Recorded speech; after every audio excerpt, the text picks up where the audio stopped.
so guys अहिले चाहिँ हामी कोम्बिनी गएर आएको अनि यो खानेकुराहरू चाहिँ लिएर आइरहेको छु मैले चाहिँ आज चाहिँ होइन जापानको फर्स्ट खानेकुरा खाँदैछु लगेर अनि चिसो चिसो छ यतातिर मौसम तपाईहरु चाहिँ आउँदाखेरि अलिकति न्यानो न्यानो कपडाहरू लिएर आउनु होला समुद्र कति टाढा पर्छ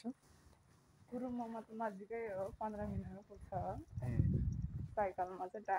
टाढै बने यो त बेन्तोहरू चाहिँ लास्ट महँगो है दिदी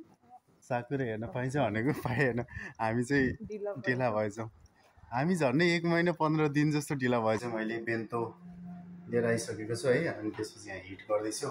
म चाहिँ एक्लै छु कि आज अनि त्यसपछि बेन्तो चाहिँ उसमा कम्बिनीमा गएर लिएर आएँ हिट गर्दैछु अनि थकै पनि लागिरहेछ खानाहरू बनाउन मन लागिरहेछ हैन अब चाहिँ आजको लागि चाहिँ अब यसै गरी चलाउँछु